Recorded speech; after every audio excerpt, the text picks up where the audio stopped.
E a gente teve, Max, um barco, né, de brasileiros com drogas apreendidas. Onde foi? Portugal? Não me lembro agora.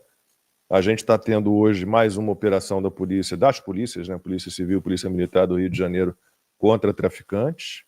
Estão ali no Complexo de Israel, são 7 favelas, zona norte do Rio. E a gente teve esse pouso, não sei se dá para botar tudo nisso, misturar. Esse pouso do avião da JF, do Wesley e Joesley, 30 milhão, 40 milhão, em Caracas no domingo. Pousou horário de Brasília por volta de 5 e pouco da manhã. Ficou praticamente o dia inteiro em Caracas, voltou depois para São Paulo, para um aeroporto específico para jatinhos executivos e tal, Catarina. E quando o espaço aéreo não está fechado, o espaço aéreo da Venezuela, tanto que esse avião conseguiu, né, ir para Caracas, mas há um alerta do governo americano: olha, isso aqui é uma zona de risco, não voem nesse espaço aqui da Venezuela. Você olha o mapa, a gente de vez em quando olhava, né? Olha o mapa daqueles trânsito de avião pelo mundo inteiro. Você olha para a Venezuela, não tem um aviãozinho, é azul, né? O mapa com um aviãozinho amarelinho, não tem um avião ali em cima, mas o avião da JF foi. A galera no chat aqui tá bem desconfiada dessa história. Porque assumiram um risco de serem abatidos, né? Então, o que eles foram fazer lá que era tão importante, tão grave, que valia o risco, que valia a pena o risco de ser abatido? Porque é disso que a gente está falando. Um alerta desse significa exatamente isso. É uma zona que a qualquer momento ela pode se tornar uma zona de guerra, é uma zona que está sendo monitorada neste momento, tá, pelo governo americano, e eles então decidiram que valia a pena, valia o risco de entrar numa zona dessa com alerta do governo americano, ou seja, valia a pena correr o risco de ser abatido. Então fica essa pergunta: o que esse avião foi fazer em Caracas neste momento? Tá? Aqui começa, Max, desculpa. Pode falar. O Eilton trouxe o Maduro para o Brasil. Juca Rodrigues, pegaram o Maduro, será? Não, mas se fosse isso, já tinha aparecido já. Agora, o Alan comentou aí, né, na explicação dele com todo esse documento, esse PDF que ele tem, uma coisa que eu tinha falado aqui logo no início dessa operação no Caribe. Não sei se vocês lembram aqui, o Alan Lacombe, né, eu tinha comentado, olha, foi uma jogada muito, muito estratégica do Trump de fazer esse bloqueio no Caribe, algo que ele inclusive tinha feito no primeiro mandato dele, entre 2019 e 2021, só que agora o bloqueio foi maior do que da última vez. E ele obrigou, né, porque você fecha ali aquela rota e ele obriga que a rota do narcotráfico se concentre agora ainda mais numa rota que sai ali do Brasil, que vai para o Atlântico, né, tanto para a Europa quanto para os Estados Unidos. Então, essas apreensões do Atlântico de barcos que saem do Brasil, tudo isso corrobora para o fato de que PCC e Comando Vermelho são grupos terroristas internacionais.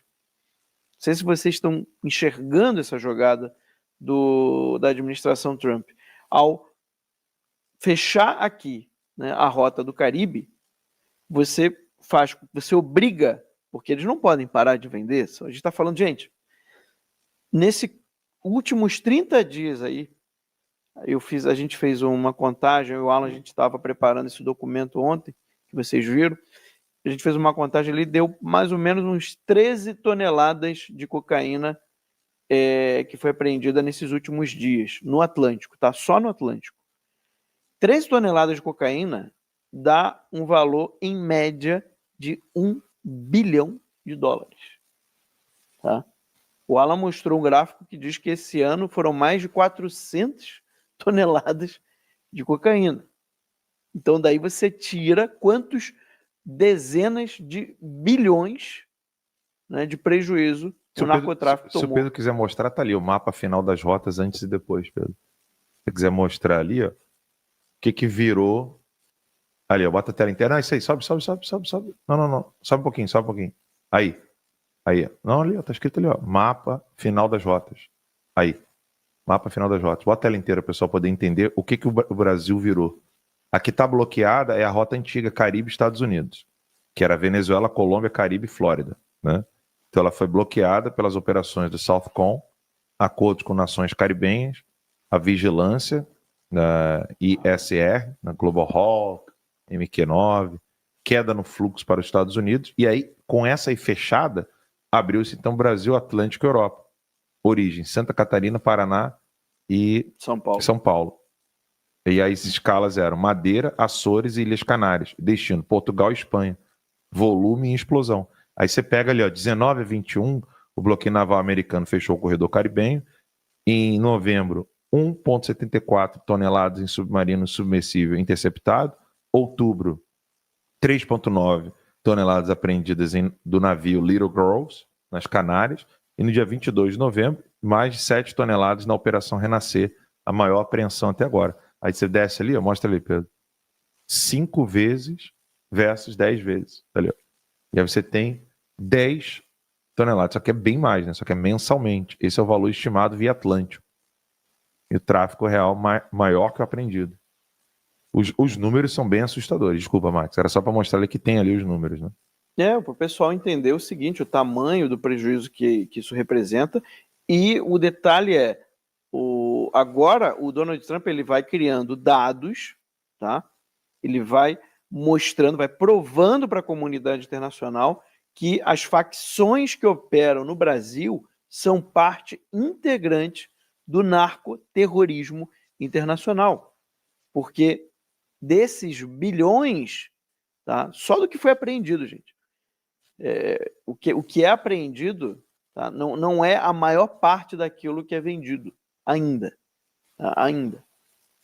Ou seja, vocês imaginam o tamanho que o narcoterrorismo, né, o tamanho de dinheiro, volume de dinheiro que o narcoterrorismo movimenta todos os anos no mundo. Tá? É isso que o Donald Trump está atacando. Por quê?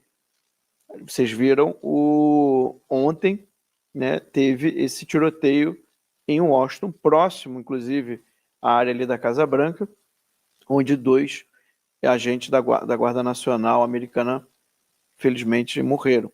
Né? E era um afegão, né? Com certeza um terrorista islâmico. Toda essa operação pretende sufocar as células terroristas, porque eles alimentam também as células terroristas do muçulmanos, né, islâmicos, de radicais islâmicos do mundo. Tá? É nesse sentido que o Donald Trump está falando que são narcoterroristas, não só porque eles atuam de maneira terrorista nos seus territórios, o que é verdade, né? Os narcotraficantes ali da favela no Rio de Janeiro, São Paulo, pelo Brasil afora, eles causam terror nos habitantes, eles são terroristas de fato. Mas não é só isso que o Donald Trump está falando, não é só isso que o governo americano está falando, ele está mostrando que eles alimentam células terroristas internacionais. Então, agora, com ele fechando o Caribe, obrigando eles a aumentarem o volume, tá, das rotas que passam pelo Brasil, ele vai ter mais motivos, mais dados para mostrar, porque aqui tem o devido processo legal. Você não pode simplesmente classificar, né? Você tem que justificar, que é exatamente para não ter nenhum tipo de apelação. Você vai ter relatórios de diversos órgãos para que o Donald Trump depois chegue e fale, não, a gente está classificando aqui o PCC e o Comando Vermelho como organizações terroristas internacionais. Exatamente o que ele fez há pouco tempo, né? Acho que tem nenhuma semana, que classificou o Cartel de Los Soles como grupo terrorista internacional, cujo chefe é o Maduro.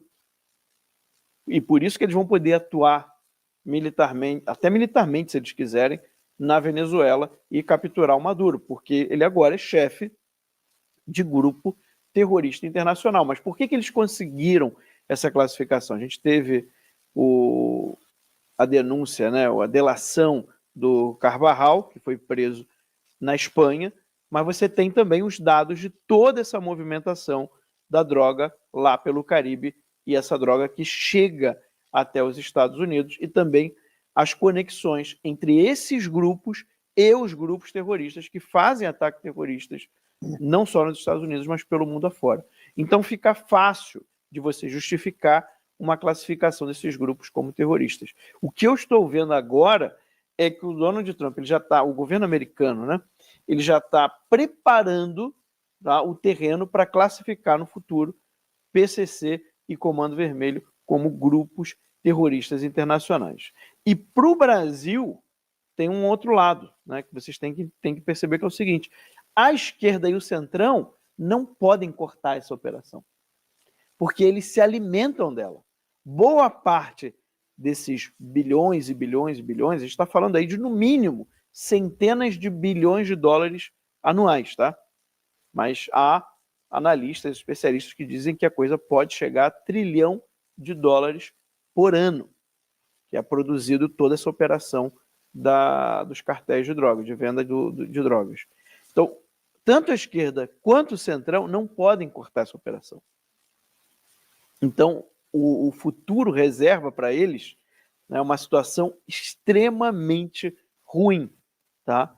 Porque eles vão ser investigados pelo governo americano. No momento em que você classifica um grupo terrorista internacional, né, um narcoterrorista como grupo terrorista internacional, todas as pessoas que tiverem ligações, direta ou indiretamente, seja na lavagem de dinheiro, seja no financiamento, seja na receptação, né, que ganham de alguma maneira com essa operação de um grupo terrorista internacional, podem ser denunciadas, condenadas, tá, e presas pelas autoridades americanas, em qualquer lugar do mundo. Tá? Tá ouvindo, Gilmar? Em